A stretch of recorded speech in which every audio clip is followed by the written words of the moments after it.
This is probably one of the hardest videos I've ever had to make, but it's time.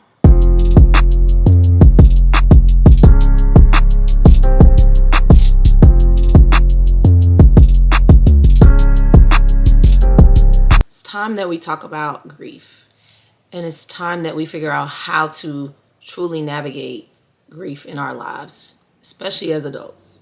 It's hard, it's rough, but there are some ways for us to get through it. So, hey y'all, it's your girl Kayla J. First video back in a very, very long time. I've missed you guys so much, and I am promising never to leave ever again. Scouts honor. So for starters, before we really deep dive into like grief and how to navigate it, I want to share a little bit about my grief story. So over the last 3 years, I have lost some very, very, very important people to me. One being my nephew. I lost my godfather, and I also lost a brother. And these are 3 men who were very, very influential in my life. My nephew being my first baby. So it was very hard to lose him. It was also hard because I lost my nephew and my godfather both to cancer. That was also very brutal, and they died within a month of each other. Very, very hard. I lost my brother to violence, to gun violence specifically, and my brother was only 18 at the time. So grief is never easy. Death is never easy. But here are some ways that we're going to navigate and get through this together. So I'll start by going over some of the past mistakes that I made. One thing that I used to do when I would grieve, and this is prior to the 3 deaths in specific that I'm talking about. One thing that I would do, I would bury myself in work. I mean, bury myself, to the point where I'm working so much, I don't even know what's going on around me. I don't even care what's going on around me. And then one random day, 6 months later, I snap. That was not fun. I would not recommend 0 out of 10. No.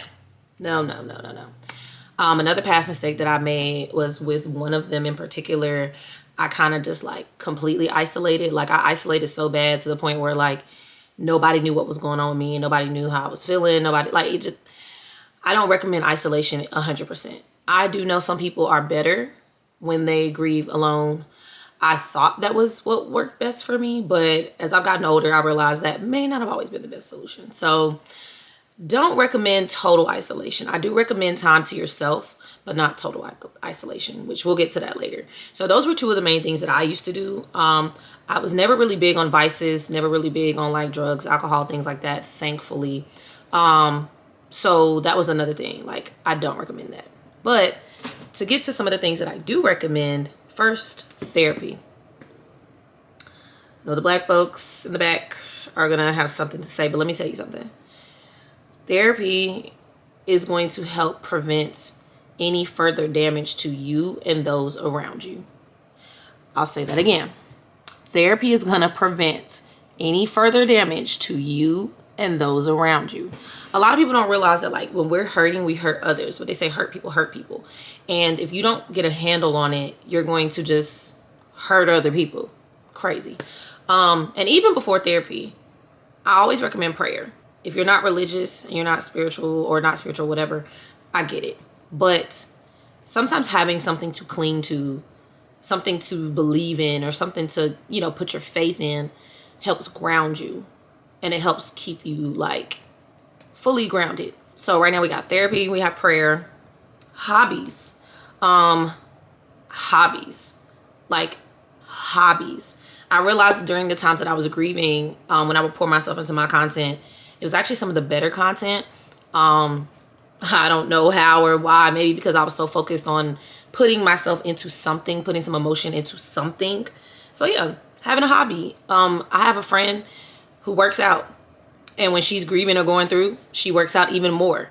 But it is something that is good for her body, good for her mental health, helps her through what she's going through. She seems to be doing all right. So some type of hobby or something you can pour yourself into. Another thing I like to do is find purpose in the pain. So my brother, I lost him to gun violence. There's an organization that was boots on the ground when the incident happened. Since then, I've connected with them. I've offered to speak at some of their engagements to talk about, like, you know, gun violence in the community, and talk about, like, you know, ways that it can be prevented. Like, you know, just finding purpose in the loss has made me feel so good, like, to know that. And then also too, with my godfather, our biggest bond was music. So taking my vocal lessons more seriously, taking my shows more seriously, pouring into that music, because I know that was something that me and him both shared. Really, really recommend finding purpose in the pain. Like, finding something that keeps you motivated and drives you. My friend Andre, he lost his brother. He actually started a foundation. You know, I think it's just so awesome to seeing people find something within it to bring them joy, or something that gives it purpose in life, and it doesn't feel like time wasted or a life wasted or grief wasted. Just navigating that and finding that purpose, amazing. Some things that I would also recommend doing: blocking out any noise and negativity. When my brother passed, there was a lot of like yin yang in the community about things that he was doing, things that the people he, you know, were involved with, like, you know, just all that. Block all of that out, because it does not help you grieve. It doesn't help you move forward. Sometimes it is imperative information, but it's a time and place to figure out and navigate through that information. Don't dissolve yourself in work. We talked about that earlier. And do not fall into vices. Drinking, smoking, don't fall into vices. Don't fall into vices. They are harder to break when you are doing it as a result of grief.